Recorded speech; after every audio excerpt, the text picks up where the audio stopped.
The invitation read, Mountain Crest Resort, Daniel, don't attend. I replied, understood. The day of the event, the resort director approached Dad. Sir, the owner needs to speak with you. They pointed at me. Dad's face went white. Security waited for my instructions. But let me start from the beginning. Let me tell you about my father's 65th birthday party, and how it became the moment everything changed.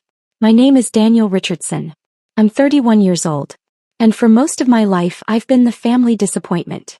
My older sister Victoria is a surgeon. Cardiovascular. She saves lives daily at Seattle's top hospital and drives a Mercedes that costs more than most people's houses. My younger brother James is a corporate attorney. Partner at a downtown firm before he turned 35. He wears suits that cost $3,000 and has photos with the governor on his office wall. And then there's me, Daniel. The one who never finished anything. The one who dropped out of law school after one semester. The one who started some internet thing that the family never quite understood. At family gatherings the introductions went like this. This is Victoria, our daughter, the heart surgeon. This is James, our son, partner at Morrison & Wells. This is Daniel, our other son. He does website work? Online stuff. The pause before my introduction always lasted 2 seconds longer than everyone else's. I never corrected them. Never explained that my internet thing was actually a SaaS platform for enterprise resource management. Never mentioned that I'd sold my first startup for $8 million in 2019 and used that money to build something bigger.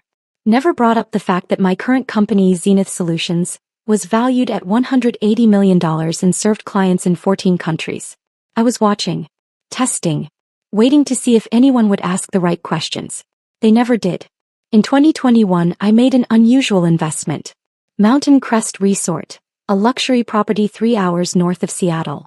50 acres of pristine wilderness, a main lodge with 35 rooms, private cabins, a world-class restaurant and event facilities that could host up to 300 guests. The previous owners were retiring. They'd listed it at $28 million. I paid $25 million cash through an investment LLC called Summit Holdings. Why buy a resort? Partly because the financials were solid. High-end destination properties were appreciating rapidly. Partly because I wanted a place where I could think without the noise of the city. And partly because my family had been holding events there for years, and I was curious what they'd do if they had to ask permission from the owner. I kept the existing management team. The resort director, Patricia Chin, had been running operations for 8 years. She was exceptional at her job.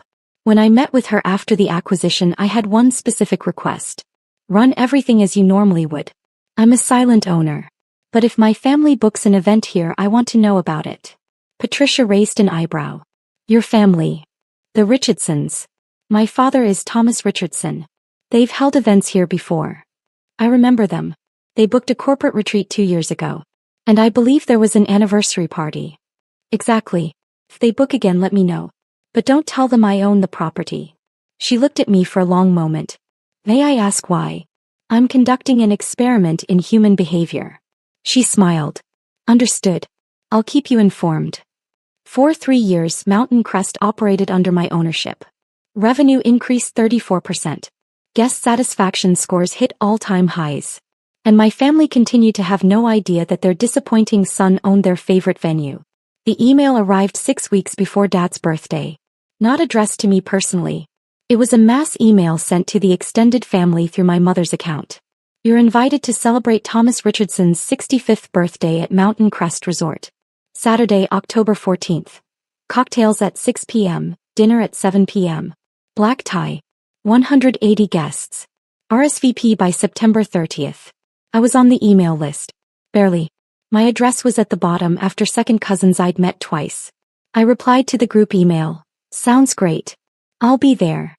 3 days later I received a separate email. From my father's personal account. Not the group thread. Daniel. Regarding the birthday celebration. After some consideration, your mother and I have decided this should be an adults-only event. Given the formal nature and the guest list, which includes several of my business associates and high-level contacts, we feel it's best to keep the atmosphere professional. We know you're busy with your computer projects anyway. Perhaps we can do a separate dinner for your birthday next month. That. I read it 3 times. Adults only. As if I were a child who might embarrass him in front of his business associates. I was 31 years old. I ran a company worth $180 million. I had just closed a contract with a Fortune 100 company worth $4.7 million annually. And my father was uninviting me to his birthday party. I replied, "Understood. Enjoy the celebration." His response came an hour later. "Appreciate you understanding. This is important for my professional reputation."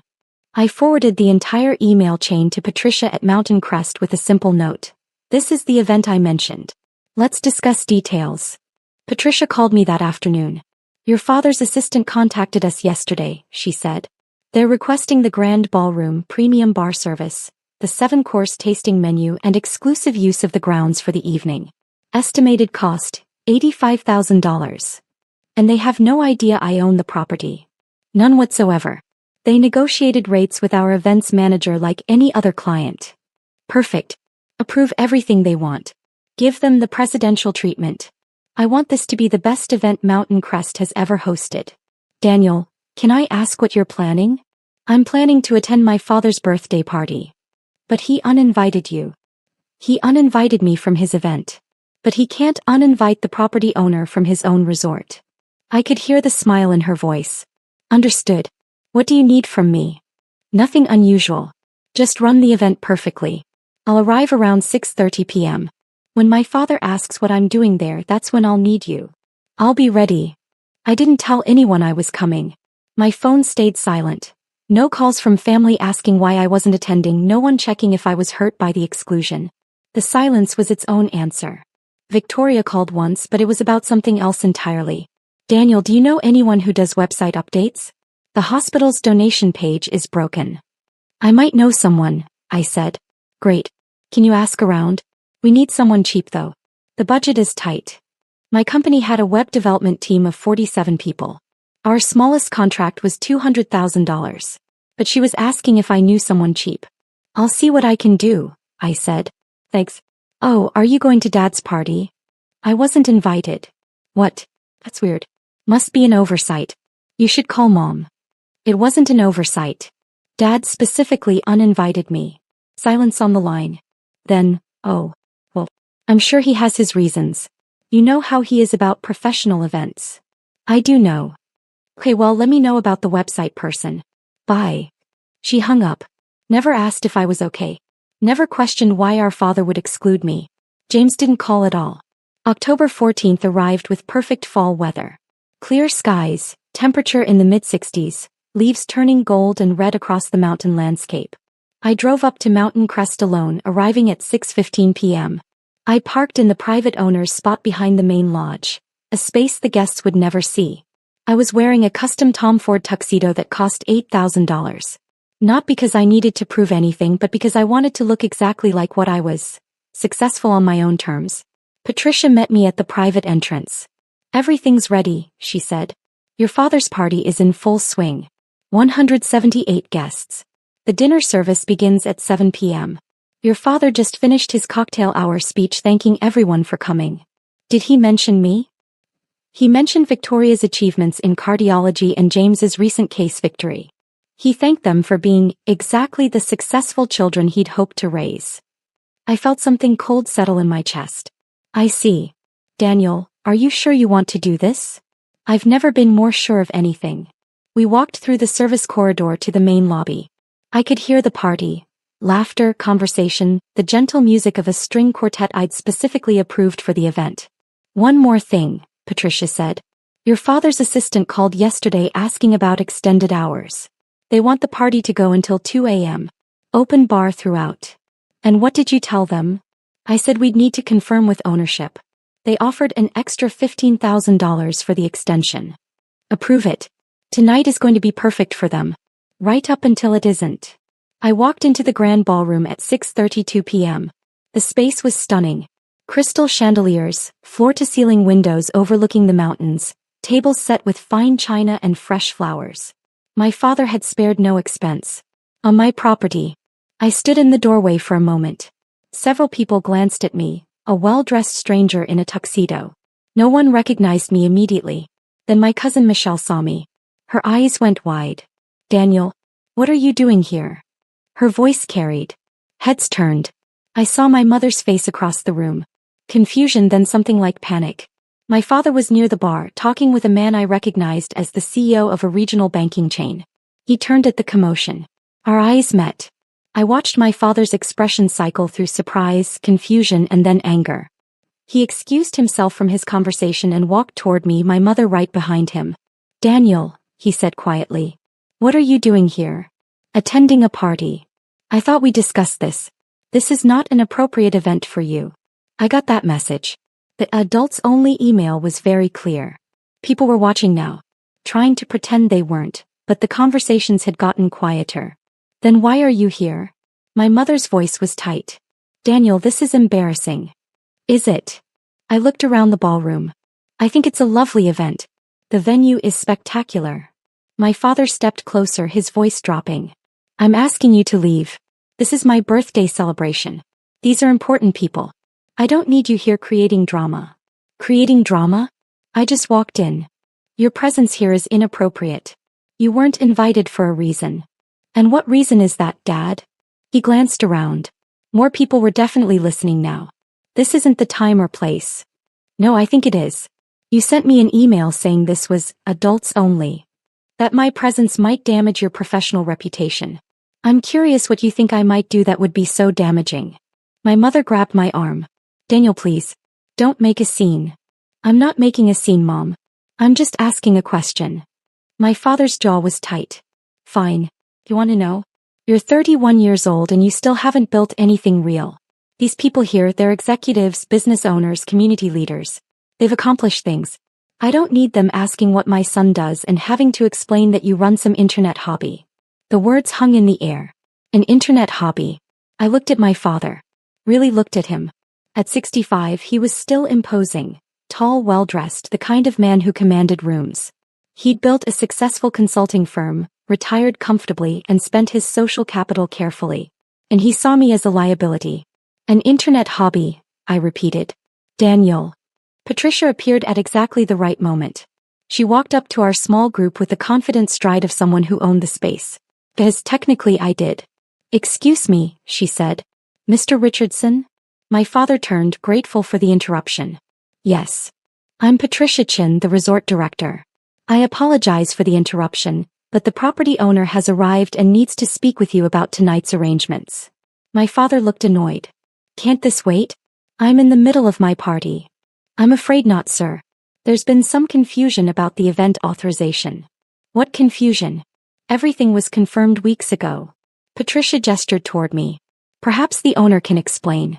"Mr. Richardson, this is Daniel Richardson, the property owner." For 3 full seconds nothing happened. My father stared at Patricia, then at me, then back at Patricia. "That's not funny," he said. "I'm not joking, sir."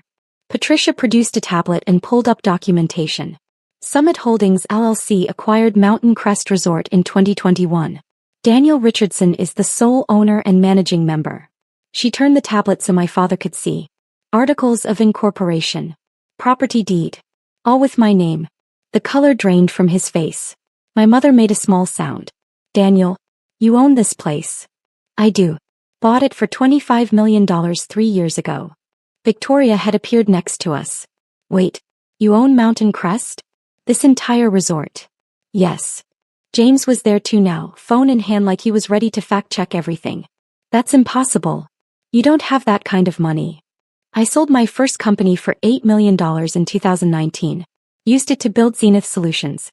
Current valuation, $180 million. Bought this property as an investment. It's appreciated to about $32 million now." I watched them process this. All 4 of them. My father, my mother, Victoria, James.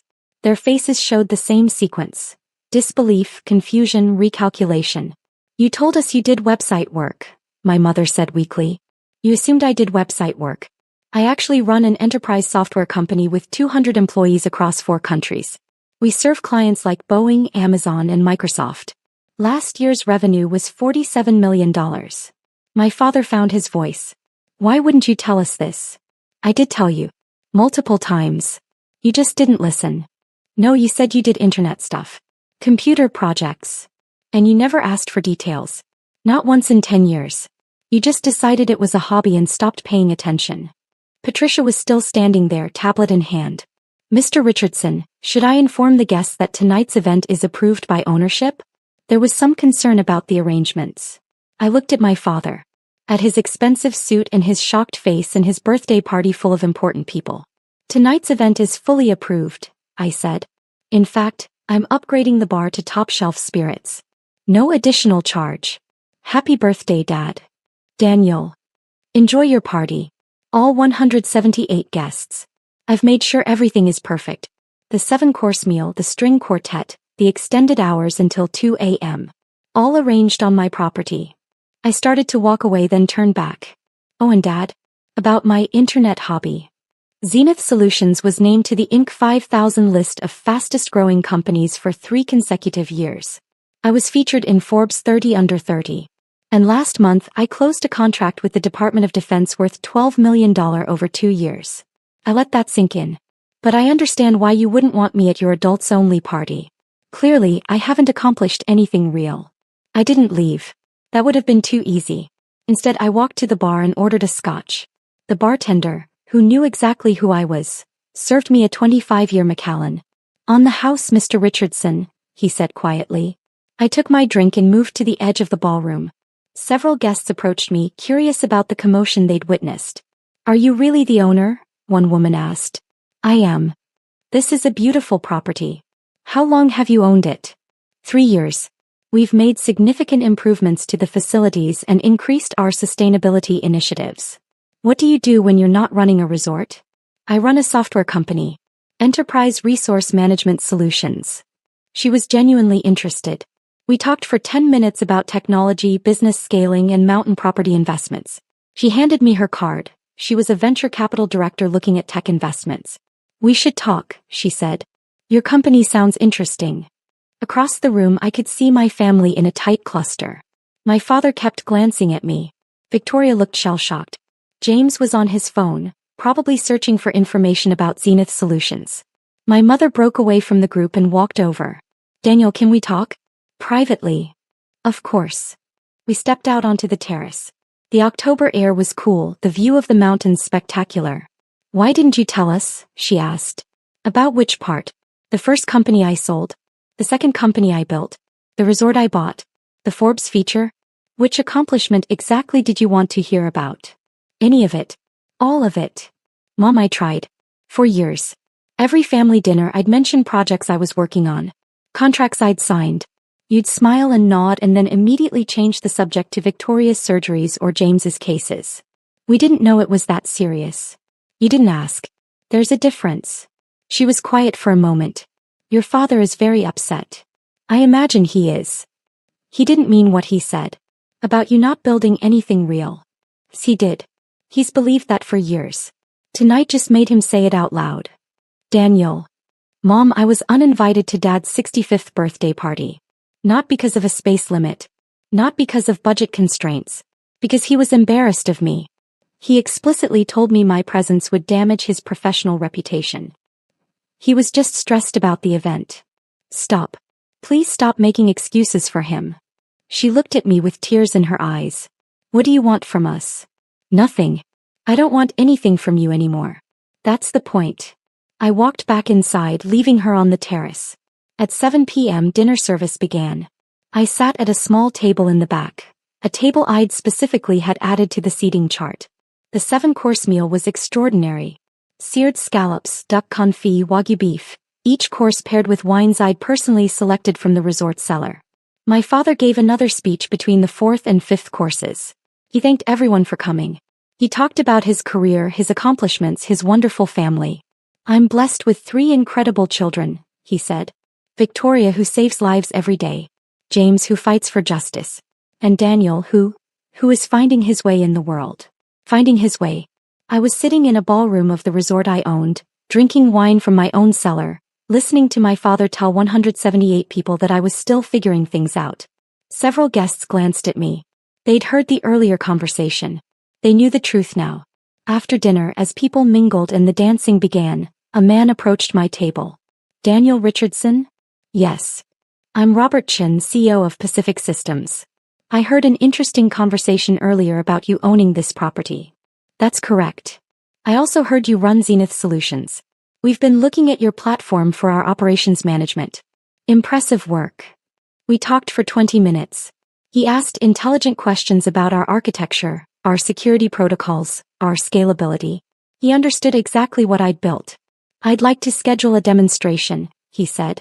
We're looking at a 2-year contract, probably in the $3 to $5 million range. I gave him my card. My real card. PO Zenith Solutions. Have your team reach out. We'd be happy to present. After he left, 3 more people approached. 2 other CEOs and a director from a tech investment firm. Word had spread through the party that the owner wasn't just some silent investor. I was the owner present at the party, the one Thomas Richardson had tried to exclude. The irony wasn't lost on anyone. At 9:30 p.m. my father found me on the terrace. We need to talk, he said. I'm listening. Why are you doing this? Making a spectacle at my birthday party? I walked into a party at my own property. You're the one who made it a spectacle by trying to have me removed. I didn't know you owned the resort. Would it have mattered? Would you have treated me differently if you'd known? He was quiet. The answer is yes, I said. You would have treated me differently. Because you only respect success you can see and understand. You respect Victoria's surgeon title. You respect James's law partnership. But you never respected what I built because you didn't understand it. I don't understand computer stuff. It's not about computers, Dad. It's about respect. I've been building businesses for 10 years. I've been successful for 10 years. And you never once asked for details. You just labeled it as an internet hobby and dismissed it. I'm your father. You should have made me understand. No, you're my father. You should have tried to understand. He looked out at the mountains. I got 3 business cards tonight from people asking about your company. Robert Chin wants a meeting. Patricia mentioned you were featured in Forbes. Yes. Why did you hide all this? I didn't hide it. I just stopped performing it for you. I stopped trying to impress you. And when I did that, you decided I was a failure. That's not fair. You uninvited me to your birthday party. You told me my presence would damage your professional reputation. You told 178 people I'm finding my way, while I'm sitting in a resort I own, running a company worth more than you've made in your entire career. That landed. I saw it in his face. Daniel, I didn't mean. Yes, you did. You meant every word. You just didn't expect it to have consequences. Patricia appeared at the door. Daniel, I'm sorry to interrupt. There's an issue with tomorrow's corporate booking that needs your approval. I'll be right there. I turned back to my father. Enjoy the rest of your party. Everything's paid for. The staff will take excellent care of you. Are you leaving? I'm working. Some of us have actual businesses to run. I walked past him into the resort. The party continued until 1:47 a.m. I watched from my office on the 2nd floor, reviewing the next day's bookings and responding to emails from my actual business. At midnight, I received a text from Victoria. Can we talk tomorrow? I think we need to clear some things up. At 12:15 a.m. James sent. Your company's financials are impressive. I looked them up. I didn't realize the scale. At 12:43 a.m. my mother sent. Your father is very hurt. Please call me tomorrow. I didn't respond to any of them. The guests left in waves. Luxury cars pulling out of the circular drive, valets running, everyone talking about what a lovely event it had been. My father and mother were among the last to leave. I watched from my window as they got into their Mercedes. My father looked up at the building, at his son's building, and I wondered what he was thinking. Patricia knocked on my office door at 2:15 a.m. They're all gone. Housekeeping is starting cleanup. The event went perfectly. Thank you, Patricia. Excellent work as always. Daniel, can I ask something? Of course. Do you feel better? After tonight. I thought about it. I don't feel better. But I feel clear. Clear. For years I thought maybe I was the problem. Maybe I wasn't successful enough, accomplished enough, impressive enough. Tonight proved that wasn't it. I could own a resort, run a $180 million company and have Forbes features and my father would still see me as lesser. Because he decided who I was years ago and refused to update his assessment. That must hurt. It does. But it also frees me. I don't need to keep trying. I can just be who I am. My phone exploded with messages over the next week. Victoria called 6 times before I finally answered. Daniel, we need to talk about what happened. What's there to talk about? You humiliated Dad at his own birthday party. I attended a party at my own property. Dad humiliated himself. He didn't know you owned the resort. That's not the issue, Victoria. The issue is he uninvited me because he was ashamed of me. Because he thought I was a failure. That's the part you should be upset about. Silence. Vicky, did you ever ask me what my company does? Did you ever Google Zenith Solutions? Did you ever wonder how I afforded my house or my car or anything else? I thought you were doing okay. I didn't know it was this big. You didn't know because you didn't ask. None of you did. You just accepted Dad's narrative that I was the disappointing son and never questioned it. That's not fair. Isn't it? How many times have you called me in the past 5 years to talk about my life? Not to ask for tech help. Not to mention me in passing. To actually ask about my work, my goals, my achievements. She was quiet for a long time. I'm sorry. I appreciate that. But it doesn't change anything. Are you going to stop coming to family events? I don't know yet. I'm figuring out what I want my relationship with this family to look like. Daniel, we're still family. Family shows up for each other. Family asks questions. Family doesn't let one person get uninvited from birthday parties because they're considered embarrassing. You all failed that test. I hung up. James was next. He sent a long email about how he'd looked into Zenith Solutions, how impressive the growth metrics were, how he'd like to discuss potential investment opportunities. I replied, not interested. But thanks for finally looking. My mother called every day. I let it go to voicemail. Her messages were all variations of the same theme. Your father is hurting, we need to fix this, family is important, please call back. On day 8 my father called. I almost didn't answer. But curiosity won. Daniel. Dad. I've been thinking about what you said. About respect. I waited. I was wrong. About how I treated you. About what I said at the party. You were right, I didn't try to understand what you built. I just assumed because it wasn't law or medicine that it was somehow less important. Okay. I'm sorry. I'm genuinely sorry. I appreciate that. Can we fix this? I looked out my office window at Lake Washington. I don't know, Dad. You spent 10 years dismissing me. You can't fix that with one apology. What do you need from me? I need you to understand that your approval isn't what makes me valuable. I'm successful whether you acknowledge it or not. I built something meaningful whether you understand it or not. And I'm going to keep building it whether you're proud of me or not. I am proud of you. I see that now. You're proud of my net worth and my property and my Forbes feature. But are you proud of me? The person who built those things. The son who kept trying to connect with you for years while you dismissed him. He didn't have an answer. That's what I thought, I said. When you can answer that question honestly, call me back. I ended the call. Thanksgiving. The first family holiday since the party. My mother called 2 weeks before. Will you come to Thanksgiving dinner? Please? Your father wants to see you. I'll think about it. Daniel, it's been 3 months. This has gone on long enough. Has it? Has Dad actually changed? Or does he just want things to go back to normal? He's been different. He asks about you. He's been reading articles about your company. That's nice. But reading articles isn't the same as understanding who I am. I didn't commit to Thanksgiving. I let the question hang. 2 days before the holiday, my father showed up at my office in Seattle. Not my home office. My actual office. The headquarters of Zenith Solutions. My assistant called me. Daniel, there's a Thomas Richardson in the lobby asking to see you. Send him up. My father walked into my office and stopped. He looked around at the open floor plan, the developers at their workstations, the conference rooms with whiteboards covered in code, the walls with our company values and our client logos. This is impressive, he said quietly. Thank you. I didn't realize it was this substantial. No one in the family did. That was the point. He sat down across from my desk. I came to ask you personally to come to Thanksgiving. But I also came to see this. To understand what you've built. And what do you think? I think I've been an idiot. I think I spent 10 years dismissing something I didn't understand and I missed out on knowing my own son. I leaned back in my chair. What changed? I had lunch with Robert Chen last week. The CEO I met at my party. He spent 30 minutes telling me about your company's technology, your leadership, your reputation in the industry. And I realized he knew more about what you'd accomplished than I did. Your father knew less about you than a stranger at a party. That must have been uncomfortable. It was humiliating. But I deserved it. He paused. Daniel, I'm not asking you to forget the past. I'm asking for a chance to do better in the future. I studied my father. He looked older somehow. Tired. I'll come to Thanksgiving, I said.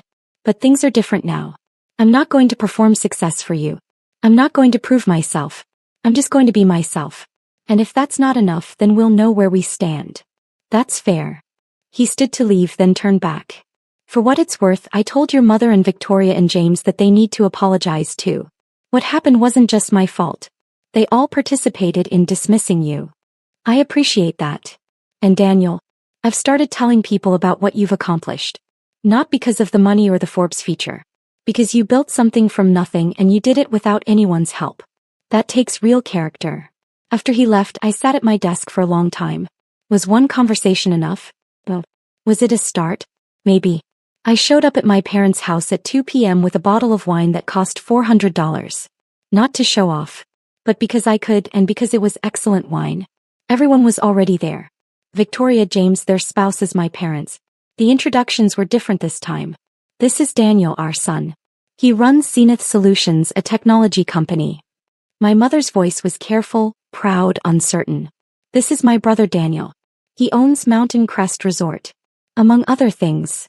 Victoria's addition felt forced but genuine. Dinner was awkward at first. No one quite knew how to act. But halfway through the meal, James asked a real question. Daniel, how did you get the Department of Defense contract? That must have been a complex bid process. I explained it.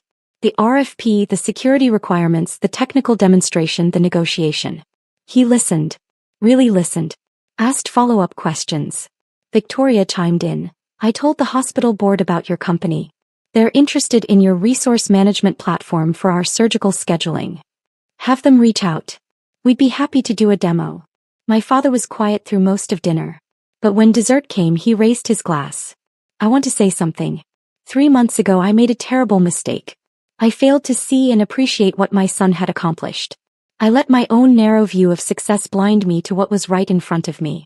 Daniel, I'm sorry. And I'm proud of you. Not just for what you've built, but for how you've handled my failure to recognize it. The table was silent. To Daniel, he said. To family. And to second chances. Everyone raised their glasses. I looked around the table. At my family, imperfect and flawed and trying. To second chances, I said. But earned ones. We drank. It wasn't perfect. It wasn't a fairy tale resolution. But it was honest. And for the first time in 10 years I felt like my family was actually seeing me. Not the disappointing son. Not the internet hobby guy. Just Daniel. The person I'd been all along. The one who'd built something real with or without their approval. The one who owned the resort where they'd tried to exclude him. The one who didn't need validation anymore, but was willing to accept genuine effort. That was enough.